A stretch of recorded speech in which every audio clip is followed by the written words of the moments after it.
Class 11-এর ছেলেরা, পূজার পর আমরা আবার ক্লাস শুরু করছি।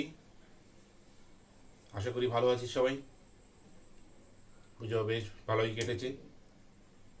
এই সেন্সে ভালো কেটেছে যে আমরা তো এবার খুব বেশি বেরোতে পারিনি। আমি যেমন একদম বেরোইনি। আমি একদম ঠিকই করেছিলাম যে এবার পুজোতে বেরোবো না, ফলে বেরোয়নি। জানি না তোরা কে কতটা বেরিয়েছিস, তবুও আশা করবো সব মিলিয়ে ভালো আছিস। তো আমরা আবার পড়াশোনায় ফিরে যাব। পুজোর ছুটির অর্থাৎ দুর্গাপূজার জাস্ট আগে আগে আমরা পারমুটেশন করেছিলাম, অর্থাৎ বিন্যাস। তো বিন্যাসের সঙ্গে সঙ্গে অবশ্যই সমবায় চলে আসবে কম্বিনেশন। তো আমরা আজ শুরু করব কম্বিনেশন, অর্থাৎ কম্বিনেশন কি, তার কি ধরনের অঙ্ক আছে, তাই তো? সেটা হচ্ছে সমবায় বা কম্বিনেশন। আচ্ছা, এই সমবায় বা কম্বিনেশন, এই কম্বিনেশন থেকে কম্বিনেশনের চিহ্ন হচ্ছে ক্যাপিটাল সি ব্যবহার করা হয়। ঠিক আছে, কম্বিনেশনের সি থেকে কম্বিনেশনের চিহ্ন বা সমবায়ের চিহ্ন হিসাবে ক্যাপিটাল সি ব্যবহার করা হয়। পারমুটেশনে আমরা যা যা বলেছিলাম সেগুলো একটু মনে কর। মোটামুটি ব্যাপারগুলো একই, শুধু ওখানে কি করা হতো, যে সজ্জাগুলো তৈরি করা হতো সেই সজ্জাগুলোর ক্রম বা অর্ডারটাকে মেনটেন করতে হতো, তাই তো? এইখানে সেটাও করতে হবে না। অর্থাৎ কম্বিনেশনে এখানে আরেকটা বিশেষ সুবিধা আছে। কীরকম? যে সসীম সংখ্যক কোনো বস্তু থেকে, সসীম সংখ্যক কোনো বিভিন্ন বস্তু থেকে, হ্যাঁ, কিছু সংখ্যক বা তার সবগুলি নিয়ে আমরা যদি বিভিন্ন রকম সজ্জা বা দল গঠন করতে পারি, তখন তাদেরকে বলা হবে হচ্ছে সমবায়। এবং অবশ্যই এই সজ্জা বা দল গঠন করার ক্ষেত্রে এক্ষেত্রে সজ্জার ক্রম বা অর্ডার বিবেচ্য নয়। তার মানে আমরা সসীম সংখ্যক বলতে তাহলে ধরি, হ্যাঁ, ধরি এন সংখ্যক বস্তু রয়েছে, তাই তো? তাহলে এন সংখ্যক মানে, এন মানে একটা সসীম সংখ্যা। তাহলে এন সংখ্যক বস্তু রয়েছে, তাহলে এই এন সংখ্যক বস্তু থেকে আর সংখ্যক, অবশ্যই এই আর লেস অর ইকুয়াল এন, সর্বোচ্চ আর এর এন এর সমান হতে পারে বা তার থেকে ছোট। এই এন সংখ্যক বস্তু থেকে আর সংখ্যক বস্তু নিয়ে, ঠিক আছে, সমবায় গঠন করলে তার সংখ্যা ইকুয়ালস টু, আমরা পারমুটেশনে কি করেছিলাম? এনপিসি করেছিলাম, এনপি আর করেছিলাম। তাহলে এখানে করব এনসি আর। দেখো মোটামুটি সেম টাইপের মনে হচ্ছে না? কি আজ কি বললাম আমরা? না, এন সংখ্যক বস্তু থেকে আর সংখ্যক নিয়ে যদি সমবায় গঠন করি তার সংখ্যা হবে এনসিআর। ওখানে ছিল এনপিআর, তাই না? এই যে এনপিআর ছিল, তাই তো? এইটার কম্বিনেশন যদি আমরা ভেঙে দিই তাহলে আসে factorial n by factorial r into factorial n minus r. আর এইটা যদি ভেঙে দিই তাহলে আসে factorial n by factorial n minus r. এই যে আর সংখ্যক, এই ফ্যাক্টোরিয়াল এ আর সংখ্যক বড়। আচ্ছা, আমি এখান থেকে এই দিকটা লিখছি, হ্যাঁ, এখান থেকে এখানটা লিখছি। দেখ এখান থেকে কি ঘটনাটা চলে আসলো। তাহলে n C r equals to factorial n by factorial r into factorial n minus r. তাহলে this implies factorial n C r equals to 1 by factorial r into factorial n by factorial n minus r. দেখতে এটা লেখা যায় তো? Just এটা থেকে লিখছি আপনাদের। যদি আমরা এখান থেকে এটা লিখতে পারি তার মানে এটা সমান কত? 1 by factorial r into n P r. যেহেতু যেহেতু n P r equals to factorial n by factorial n minus r, অতএব এটা আমরা লিখতে পারি, অতএব n P r equals to factorial r into n C r. এটা দারুণ জিনিস পেলাম আমরা এখান থেকে। N P r equals to factorial n into n C r, ইহা বিন্যাস ও সমবায়ের মধ্যে সম্পর্ক।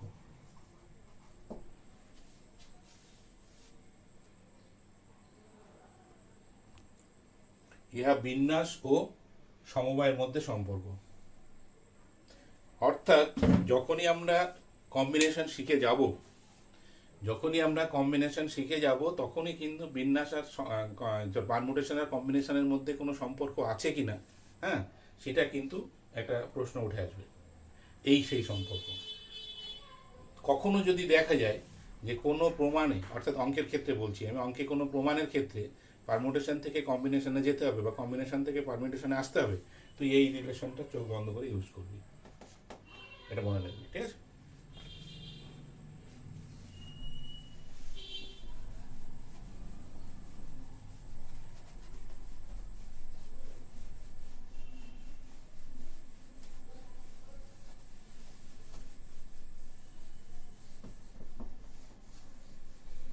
আরো কিছু টুকরো টুকরো রিলেশন আছে, যেগুলো আমাদেরকে মনে রাখতে হবে। কিরকম দেখ, সংজ্ঞাতে আমরা যেটা বলেছিলাম যে এন সংখ্যক বস্তু, অর্থাৎ সসীম সংখ্যক বস্তু কিরকম হয়, ধর আমাদের কাছে এক্স, ওয়াই ও জেড তিনটি বস্তু নিয়েছি আমরা। এন সংখ্যক নিয়ে দেখলাম তো, তিনটি বস্তু রয়েছে। আমরা একটু ছোট ছোট উদাহরণ ধরে নিই, তাহলে আরেকটু বুঝতে সুবিধা হয় তোদের। আমি আরেকটা উদাহরণ দিয়ে দিচ্ছি, দেখ। এক্স ওয়াই জেড তিনটি বস্তু আছে বা তিনটি রাশি আছে। কি করছি, প্রথমে দুটি নিয়ে বিন্যাস, সমবায় গঠন। তারপরে কি করব, তিনটি নিয়ে সমবায় গঠন। অর্থাৎ আমাদের কাছে দেখ এক্স ওয়াই জেড আছে, তিনটে বস্তুর মধ্য থেকে বলছে তুমি যে কোনো দুটো নিয়ে কতগুলো বিন্যাস গঠন করতে পারো, কতগুলো সমবায় গঠন করতে পারো। তাহলে তুই দেখ তো এখান থেকে কি কি করতে পারিস। প্রথমে এক্স ওয়াই এর সঙ্গে, তাই তো, দুটিকে নিয়ে সমবায় সংখ্যা কত হতে পারে দেখ। তুই প্রথমে এক্স ওয়াই নিলি, এক্স এর সঙ্গে ওয়াই নিলি, তুই তো তিনটের মধ্য থেকে যে কোনো দুটো নিবি। এবার আমি দেখবো কতগুলো সমবায় তৈরি হতে পারে, ঠিক আছে? তাহলে কতগুলো সজ্জা তৈরি হতে পারে।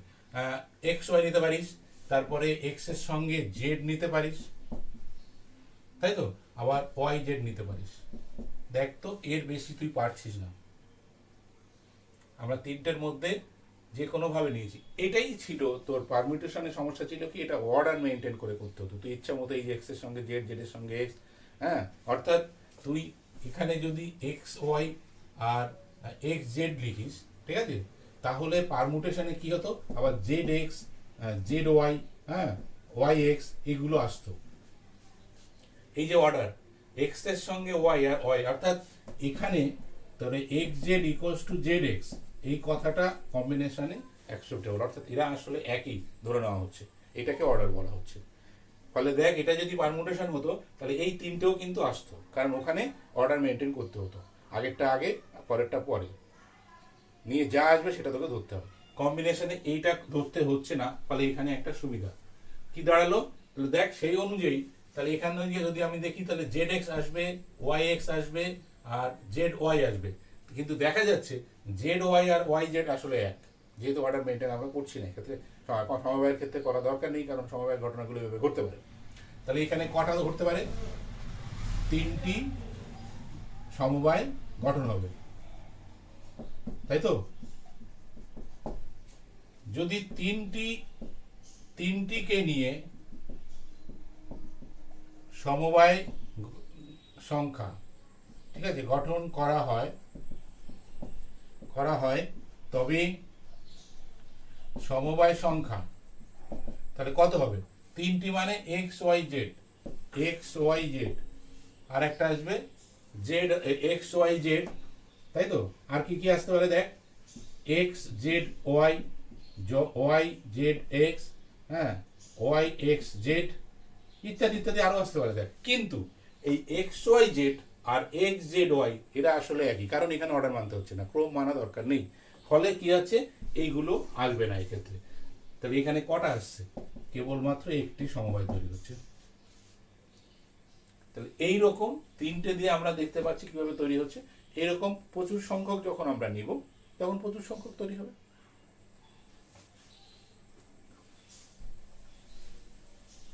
এবং ওখানে আমরা পর দেখে বুঝে নেব কিভাবে সেগুলো তৈরি হবে। সেটার জন্য ওই যে এন সংখ্যক থেকে আর সংখ্যক নিয়ে এনসিআর এই নিয়মটা আমরা অ্যাপ্লাই করব। এবার আরেকটা জিনিস দেখ, বলছে এন সংখ্যক, হ্যাঁ, এটাও নোট কর, এন সংখ্যক বিভিন্ন বস্তু থেকে আর সংখ্যক নিয়ে সমবায় কত পেয়েছি আমরা? না, এনসিআর, তাই তো? নেক্সট হচ্ছে এন সংখ্যক বিভিন্ন বস্তু থেকে এন মাইনাস আর সংখ্যক নিয়ে সমবায় কত হবে? এনসি এন মাইনাস আর। দেখ ভালো করে, প্রথমটা যদি সত্য হয় দ্বিতীয়টা হবেই, অর্থাৎ মোট থেকে যতগুলো নিব সেই অনুযায়ী সি এর দুপাশে সেগুলো লিখবো আমরা। এক্ষেত্রে বলছে এন সংখ্যক বিভিন্ন বস্তু থেকে, এন যদি সসীম সংখ্যা হয়, এন সংখ্যক বিভিন্ন বস্তু থেকে যখন আমরা আর সংখ্যক নিয়ে যে সমবায়টা পাচ্ছি, যে সমবায় সংখ্যাটা পাচ্ছি, বা যে সজ্জা দল বা দলগুলো যতগুলো দল পাচ্ছি, যদি ওই সেই একই বস্তু থেকে এন মাইনাস অন সংখ্যক বস্তু আমরা নেই, সেক্ষেত্রেও বলছে তাদের বিন্যাস সংখ্যা আসলে সমান হবে। তাদের বিন্যাস সংখ্যা আসলে সমান।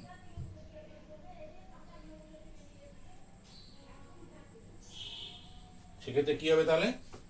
অতএব NCR equals to NCR minus N minus R। এটা লেখা যায়।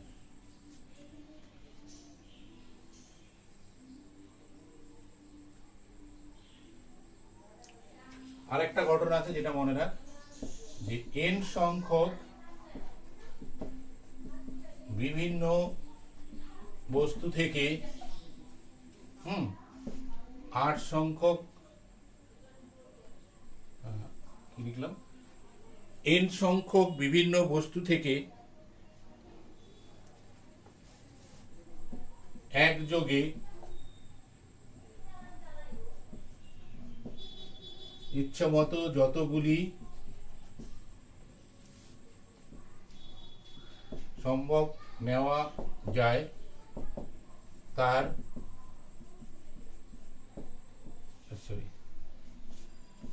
সমবায় সংখ্যা equals to 2 to the power n minus 1। এই ডাটাটাও মনে রাখতে হবে। n সংখ্যক বিভিন্ন বস্তু থেকে একযোগে যদি আমরা একবারই নিই, প্রথমে ধর n সংখ্যক থেকে r সংখ্যক নিলাম, তারপরে n মাইনাস 1 সংখ্যক নিলাম, তারপরে মানে এমন হয় না যে ধর একই সঙ্গে অনেকগুলো ঘটনা ঘটছে, তো সেইগুলো ঘটবে না। আমরা অ্যাট এ টাইম যতগুলো নিব, সেই যতগুলো নিয়ে যে সেক্ষেত্রে যে যে যে সমবায় সংখ্যা হবে সেটা হচ্ছে 2 to the power n minus 1 এই সংখ্যকটা হয়। সেক্ষেত্রে যদি একবারে সবগুলো নিই, একবারেই যদি ঘটনাটা ঘটানো হয়, এই তোর সমবায় মোটামুটি এইটুকু নিয়মই আছে।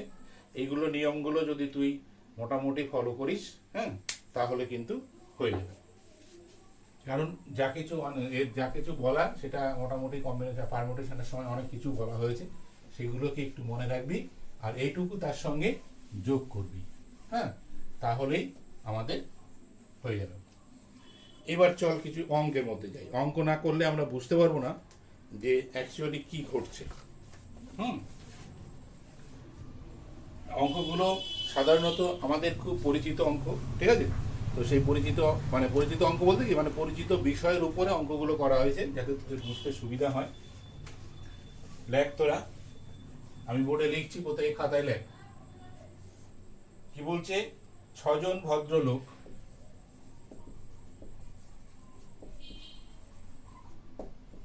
ও 4 জন ভদ্র মহিলাকে নিয়ে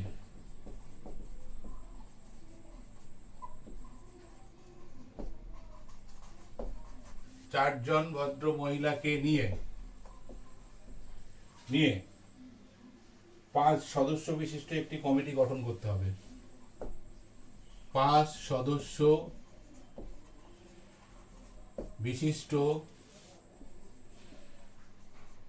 একটি কমিটি গঠন করতে হবে, যে কমিটিতে কমপক্ষে একজন ভদ্রমহিলা অন্তর্ভুক্ত করতে হলে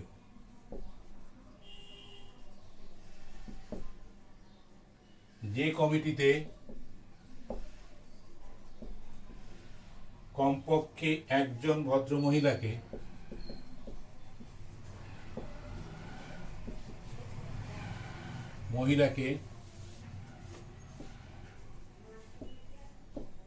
রাখতে হলে কতভাবে কমিটি গঠন করা যেতে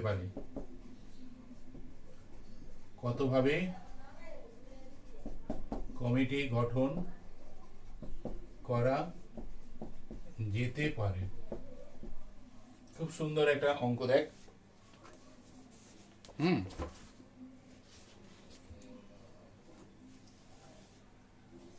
বলছে 6 জন ভদ্রলোক আছে, মেল, 4 জন ফিমেল আছে, তাই তো? আচ্ছা, আমি এখানে একটা রাফ ওয়ার্ক করছি। তারপরে হচ্ছে পুরুষ, তাই তো? মোট কজন? 6 জন। মহিলা মোট কজন? 4 জন, তাই তো? সেটা বলে দিয়েছে, দেখ। এবার কি বলছে? এবার বলছে একটা কমিটি তৈরি হবে এদের মধ্য থেকে, যেখানে 5 জন সদস্য থাকবে। 5 জন সদস্য থাকবে, কিন্তু 5 জন সদস্যের মধ্যে অন্তত পক্ষে একজন মহিলা থাকতে হবে।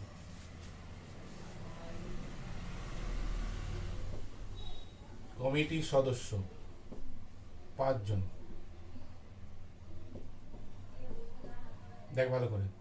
তাহলে এমন কি হতে পারে? ধর এখানে আমি 5 জন আসবে, তাহলে কম করে একজন মহিলা থাকবে।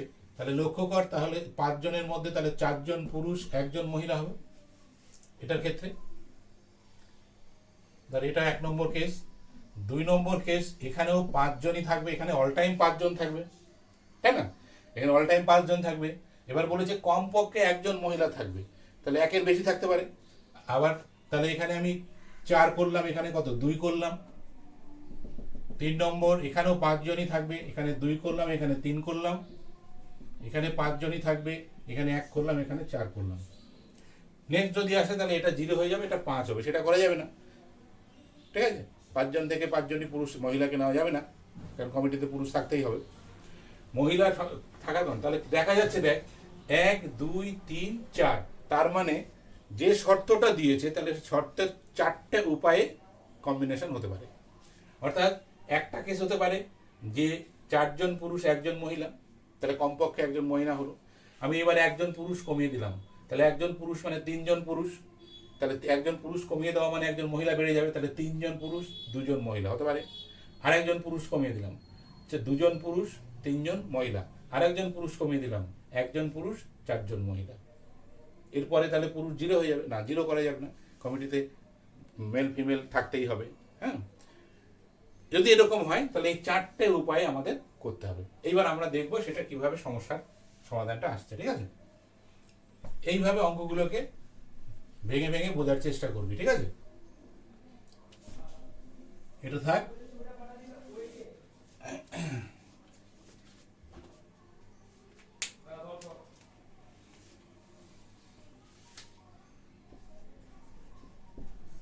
তাহলে হচ্ছে মোট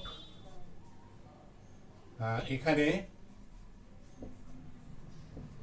এখানে মোট ভদ্রলোক ইকুয়ালস টু 6 জন এবং ভদ্র মহিলা 4 জন। ঠিক আছে,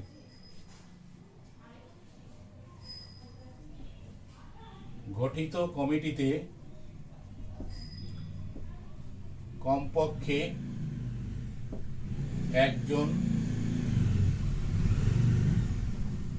ভদ্র মহিলা থাকতে হবে। পারমুটেশনের অঙ্কগুলো যেমন করেছিলাম লিখে লিখে এখানে কিন্তু লিখতে হবে, কারণ না লিখলে পারে নম্বর পাবি না। তো বড় বড় অঙ্ক এগুলো, বড় বড় বলতে তোকে বড় মার্কস দেবে আর কি, 3-4 মার্কসের অঙ্কগুলো। তারপরে কি আছে, তারপরে হচ্ছে তাহলে এবার এই 4টা কেস আমরা বুঝে নিলাম। 4টা কেস থেকে এবার কম্বিনেশন তৈরি কর। তাহলে কি হচ্ছে দেখ,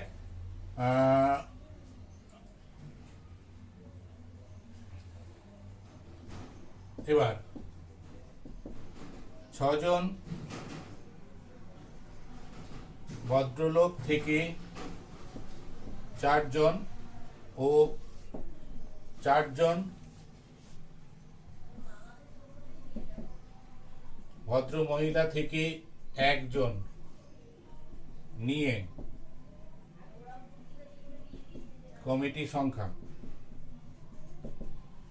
ভালো করে দেখ, প্রথম কেসটা করছি, 6 জন ভদ্রলোক থেকে 4 জনকে নিচ্ছি, তাহলে কি হবে?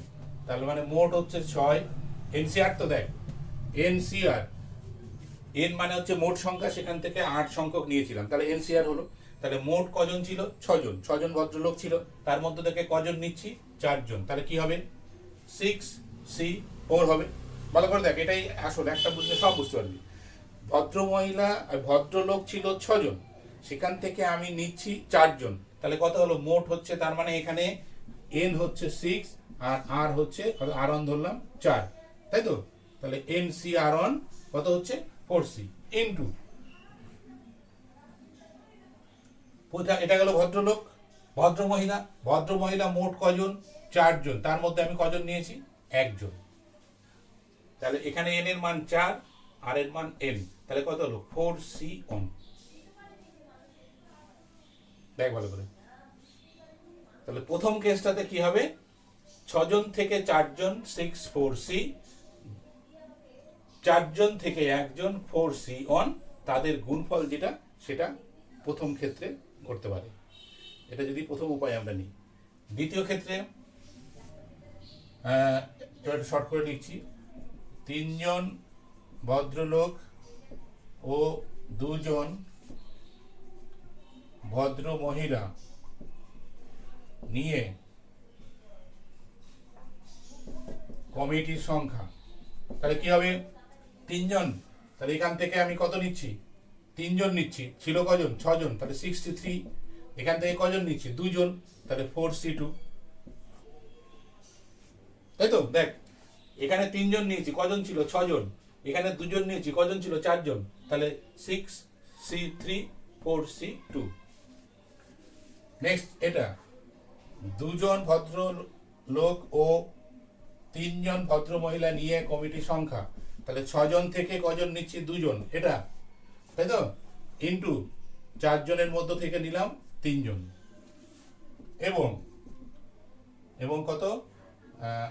1 জন ভদ্রলোক ও 4 জন ভদ্র মহিলা যদি কমিটিতে থাকে, তাহলে কমিটির সংখ্যা এটা কত আছে?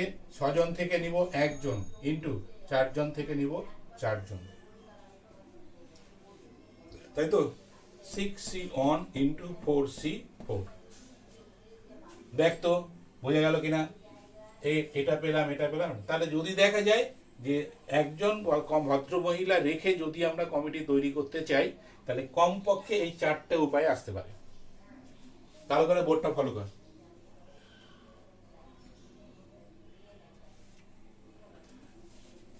তাহলে অতএব নির্ণেয় কমিটি সংখ্যা। তাহলে চারটে উপায়, যদি চারটে উপায়ে এটা হয়ে থাকে তাহলে চারটে উপায়ের যোগফলই হবে সে হচ্ছে নির্ণেয় কমিটি সংখ্যা। তাহলে কত হবে 6C4 into 4C1 plus 6C3 into 4C2 plus 6C2 into 4C3 plus 6C1 into 4C4। দেখ ভালো করে। 1 প্রথম উপায়, 2 দ্বিতীয় উপায়, 3 তৃতীয় উপায়, 4 চতুর্থ উপায়। এদের যতগুলো উপায় হতে পারে, পসিবিলিটি যতগুলো আছে, তাদের যোগফল হচ্ছে এটা। এইবার এইখানে কিন্তু তোকে ক্যালকুলেশন করে দেখাতে হবে, ছেড়ে দিলে কিন্তু হবে না। এইখানে তোকে ভাঙতে হবে ফ্যাক্টোরিয়ালগুলো, ফ্যাক্টোরিয়াল প্রত্যেকটা ভেঙে দেখাতে হবে। এখান থেকে ডাইরেক্ট কিন্তু উত্তর লিখবি না, এটা বারে বারে বলছি। এখান থেকে অনেকের তোর হাতে ক্যালকুলেটর থাকবে, ক্যালকুলেটর থেকে তুই বের করতে পারবি। যদি সরাসরি ক্যালকুলেটর থেকে এখানে উত্তর লিখে দিস, অর্ধেক 50% নম্বর কেটে নেবে। কারণ এইখানেই হচ্ছে কম্বিনেশনের তোর ভাঙাটা তুই জানিস কিনা সেটা কিন্তু দেখা হবে। তাহলে এখানে ভেঙে দে, into factorial r by factorial 2 into factorial 4 by factorial 1 into factorial 3 plus factorial 6 by factorial 3 factorial 3 into factorial 4 by, এগুলো একদম মাথা ঠান্ডা মাথায় খাতার দিকে মাথা গুজে করবি, অন্য দিকে মন দিবি না, দিলেই ভুল হয়ে যাবে। by factorial 2 into factorial 2 plus factorial 6 by factorial 2 into factorial 4 into factorial 4 by factorial 3 into factorial 1 plus factorial 6 by factorial 1 into factorial 5 into factorial 4 by factorial 4 into factorial 0, তাই তো? ইকুয়ালস টু, এবার এটা একটু ভেঙে কেটে কুটে কর, ছোট কর। এখান থেকে আসবে 15 গুণ 4 যোগ 20 গুণ 6 যোগ 15 গুণ 4 যোগ 6 গুণ 1, সব মিলিয়ে গুণ করে যোগ করে দেখ কত আসছে। এটা কত? 4 60 যোগ 6 কুড়ি 120 যোগ 4 60 যোগ 6, তাই তো? ইকুয়ালস টু কত আসছে না 246, মানে 246।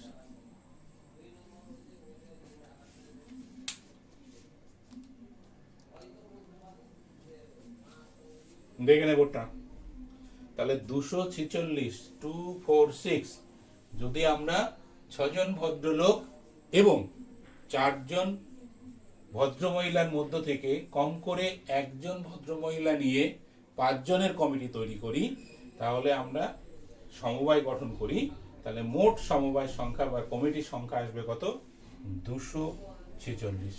একবার ভাব, যদি এই কম্বিনেশন বা যদি আবিষ্কার না হতো তাহলে এই ধরনের কোনো সমস্যার সমাধানই করা যেত না। তুই 246 উপায় খুঁজে পাবি কি? পাবি না। কল্পনা করেও কিছুতেই বের করতে পারবি না, কারণ সম্ভব নয়।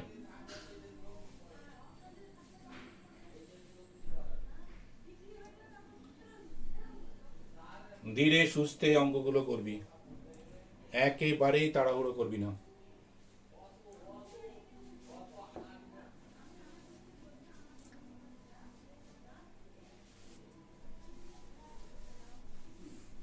তো এই সমস্ত অঙ্ক করতে গেলে একটু বাস্তব জ্ঞান থাকা খুব জরুরি।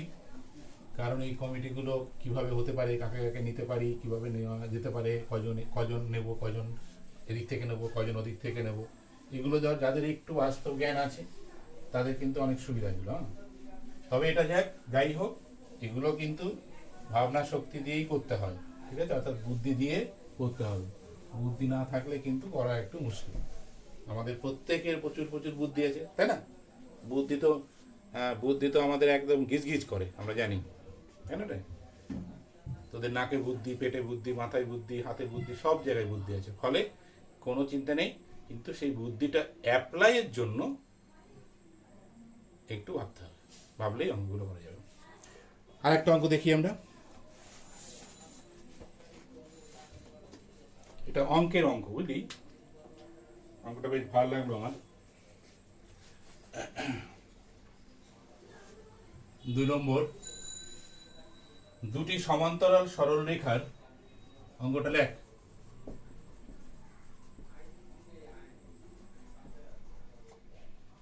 দুটি সমান্তরাল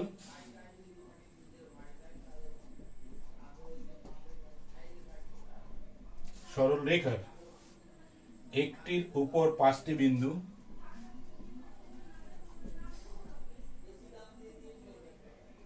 একটির উপর 5টি বিন্দু ও অপরটির উপর ও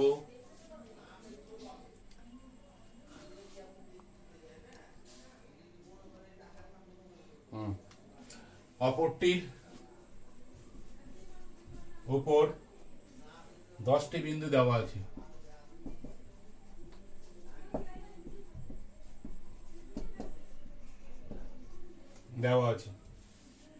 ওই বিন্দুগুলিকে শীর্ষবিন্দু রূপে নিয়ে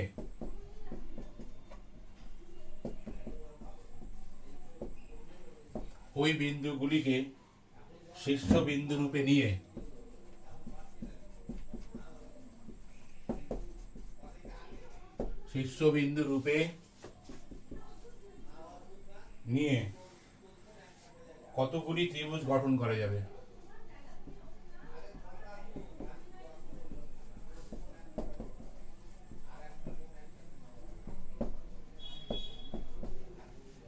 বেশ ভালো অঙ্ক, মানে অঙ্কের মধ্যে অঙ্ক যেটা বললাম।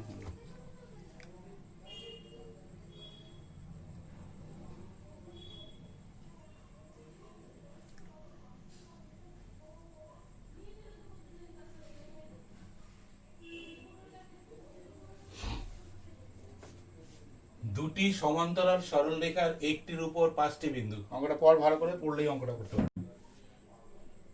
মনে কর এটা এক্স ওয়াই, একটা সমান্তরাল সরলরেখা আর একটা পি কিউ সমান্তরাল সরলরেখা, ঠিক আছে? এই সরলরেখার উপরে 5টা বিন্দু আছে। এই সরলরেখার উপরে 1 2 3 4 5 6 7 8 9 10টা বিন্দু আছে। এই বিন্দুগুলো ব্যবহার করে, দেখ এরকম একটা কিছু ঘটছে, এই বিন্দুগুলো ব্যবহার করে ত্রিভুজ গঠন করতে হবে। তাহলে একটা আমাদের প্রথম বুঝতে হবে ত্রিভুজ গঠনের জন্য আমাদের কটা বিন্দু লাগে? 2, 3টে, একটা, কটা? 3টে, কারণ 3টে শীর্ষবিন্দু। তাহলে 3টে শীর্ষবিন্দু আমাদের দরকার। তাহলে আমরা কিভাবে চুজ করতে পারি? এমন ভাবতে পারি যে এক্স ওয়াই সরলরেখা থেকে একটা নেব আর পি কিউ থেকে 2টো নেব। তাহলে কিরকম হতে, ধর এইরকম, এরকম হতে পারে, একটা ত্রিভুজ হচ্ছে। আবার ভাবলাম যে এক্স ওয়াই থেকে 2টো নেব আর পি কিউ থেকে একটা নিব, তাহলে এরকম হতে পারে। আবার এটার সঙ্গে এটাও হতে পারে, আবার এটার সঙ্গে এটাও হতে পারে, আবার এটার সাথে এটা হতে পারে, এটার সঙ্গে এটা হতে পারে, তাই না রে? দেখ শেষ নেই। তাহলে এইরকম পসিবিলিটি, অর্থাৎ এক্স ওয়াই সরল রেখা থেকে একটা নিতে পারি, তাহলে 2টো নিতে হবে পি কিউ থেকে। যদি পি কিউ থেকে 2টো নিই তাহলে এক্স ওয়াই থেকে একটা নিতে হবে। এবার আমরা প্রথমটা যদি ভাবি যে এক্স ওয়াই মোট আছে কটা? 5টা, তাহলে আমি 5টা থেকে কটা নিব? একটা, তাই না? তাহলে বাকি ইন্টু বাকি এক্স ওয়াই থেকে যদি একটা নেই তাহলে একটা ত্রিভুজ গঠন করতে লাগছে 3টে, তাহলে আমাকে পি কিউ থেকে 2টো নিতে হবে। তাহলে পি কিউ এর মোট কটা? 10 থেকে 2টো, তাই না রে? এক্স ওয়াই থেকে আমি ধরে নিচ্ছি প্রথম ক্ষেত্রে এক্স ওয়াই থেকে একটি বিন্দু নিচ্ছি, ঠিক আছে? তাহলে একটি বিন্দু নিয়ে আমরা কি করব না বাকি 2টো বিন্দু পি কিউ থেকে নিব। তাহলে এক্স ওয়াই থেকে একটি বিন্দু নিচ্ছি কটার মধ্যে? 5টার মধ্যে থেকে, তাহলে 5C1 হলো ওখানে। আবার পি কিউ থেকে 2টো নিচ্ছি এখানে কটার মতো থেকে 10টা, তাহলে 10c2। এবার উল্টে যা, আমরা এক্স ওয়াই থেকে নেব দুটো, তাহলে 5c2। তাহলে এটা একটা কেস হতে পারে, এটা একটা কেস হতে পারে, কেস 1, তাই তো? কেস 1, কেস 2, তাই না? কি হতে পারে না, আমি ঠিক করলাম যে এক্স ওয়াই থেকে দুটো নেব, তাহলে মোট লাগবে 3টে, তাহলে 5টা থেকে দুটো, আর তাহলে পিকিউ থেকে একটা নেব, কারণ 3টের বেশি তো নিতে পারবো না। তাহলে এই দুটো কেস দেখ আসতে পারে, ভালো করে দেখতে হবে, এর বাইরে কিন্তু কিছু নেই।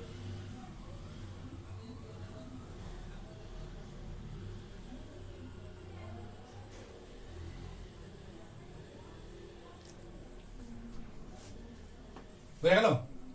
ওর বাইরে কিন্তু কিছু নেই, এই দুটো কেস, এখান থেকে ওখান থেকে, এখান থেকে, কারণ সর্বসাকুল্য 3টে। তাহলে এখানে আমাদের লিখতে হবে যে একটি ত্রিভুজ গঠন করতে হলে, একটি ত্রিভুজ গঠন করতে হলে মোট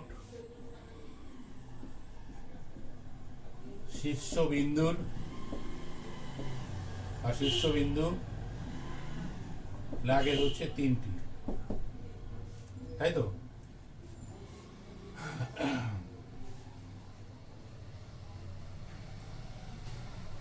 একটি ত্রিভুজ গঠন করতে হলে মোট শীর্ষবিন্দু লাগে 3টি। তাহলে এখানে প্রথমত, ঠিক আছে, পাঁচটি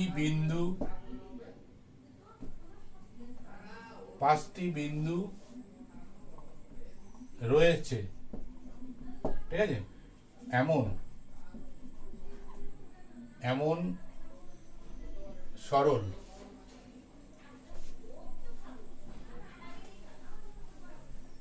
তাহলে এখানে প্রথম ক্ষেত্রে আমরা লিখছি, প্রথম কেসটা, 5টি বিন্দু রয়েছে এমন সরল রেখা থেকে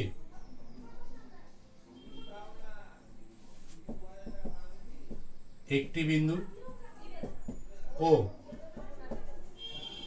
10টি বিন্দু রয়েছে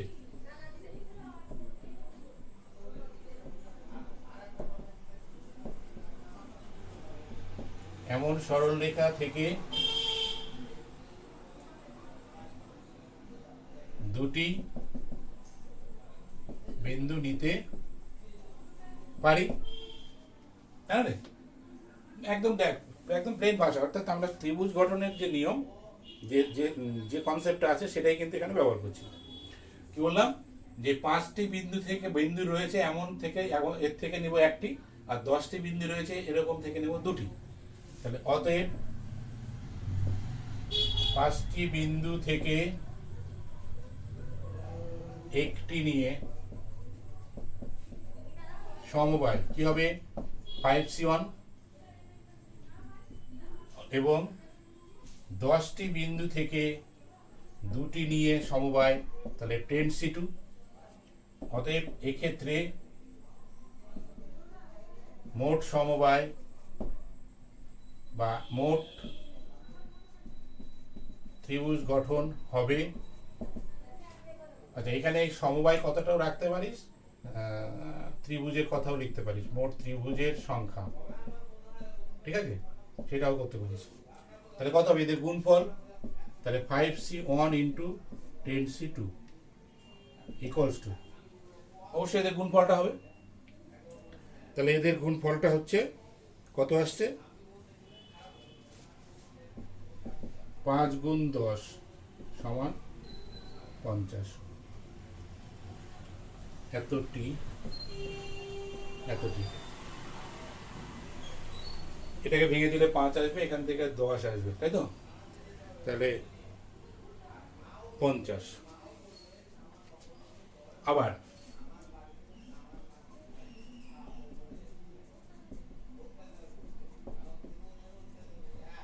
দ্বিতীয় ক্ষেত্রে আমরা কি দেখিয়েছিলাম, তাহলে প্রথম সরলরেখা থেকে যদি একটি নিই, তাহলে দ্বিতীয় ক্ষেত্রে প্রথম সরলরেখা থেকে দুটো নেব, দ্বিতীয়টা থেকে একটি নেব, তাহলে কি হবে, তাহলে দ্বিতীয় ক্ষেত্রে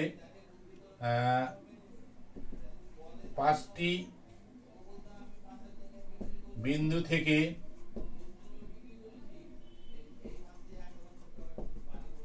দুটি নিয়ে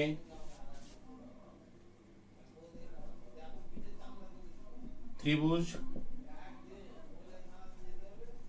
সংখ্যা ইকুয়ালস টু 5টা, তাহলে 5C2 এবং 10টি বিন্দু থেকে একটি নিয়ে ত্রিভুজ সংখ্যা 10C1। তাহলে অতএব এক্ষেত্রে মোট ত্রিভুজ সংখ্যা কত হবে? তাহলে 5C2 into 10C1 equals to গুণফল এই যে এটা এই দুটো, তাই তো, যেমন আগের বার এই দুটো হয়েছিল। দেখ 5C2 ইন্টু 10C1, তাহলে এখান থেকে আসছে 10, এখান থেকে আসছে 10 সমান কত? 100। আগের বারে পেয়েছি 50, এখন পেয়েছি 100। তাহলে অতএব মোট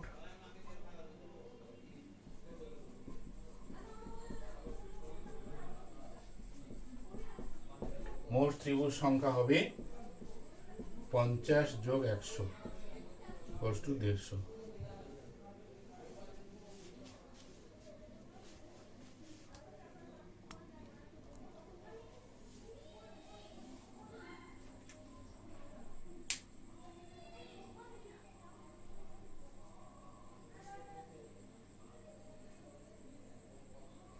ওহো,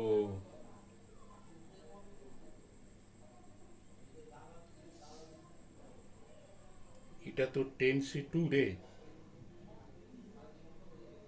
এই যে জায়গাটা একটু লক্ষ্য কর, থাম। এই জায়গাটা 10C2 আছে না, এটা তো 10C2, এই যে এটা ভাঙলে 25 হবে। তো ছোট্ট একটা আমাদের যে এই তো না ভেঙে করলে যা হয়, এটা 25 হবে। তার মানে কত হচ্ছে? 10C2 যদি 25 হয়, তার মানে হচ্ছে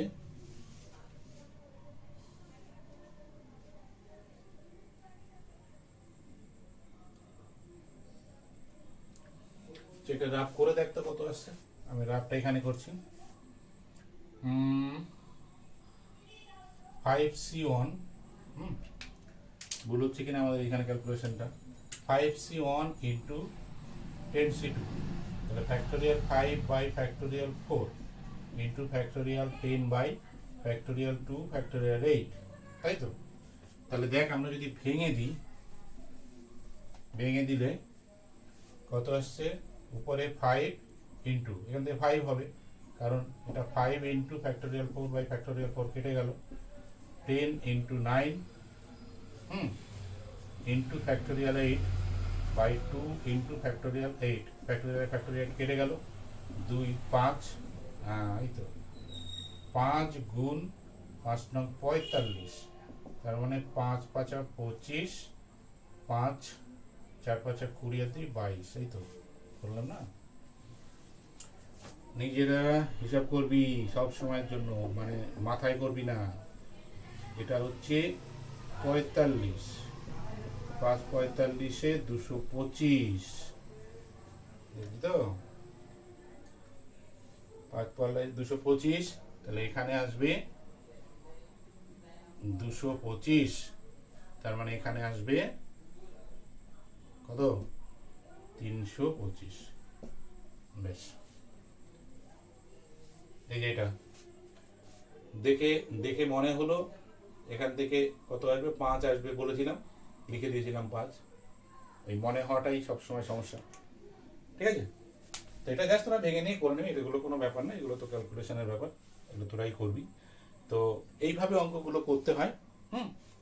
তো যাক, তোরা বইয়ের অঙ্কগুলো ধরে এইভাবে করতে থাক, আশা করি মিলবে, চিন্তা নেই, ভালো অঙ্ক।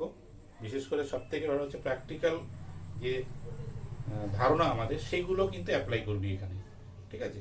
তাহলে দেখবি অঙ্কগুলো মিলছে। অর্থাৎ আমাদের চোখের সামনে কি ঘটছে, ওই বিষয়টাকে চোখের সামনে নিয়ে আসবি, এনে তারপরে তাকে বন্টন করবি, তার সজ্জা করবি, দল গঠন করবি, তাহলে দেখবি করতে পারছিস, ঠিক আছে? তাহলে আজ এই পর্যন্ত থাকছে।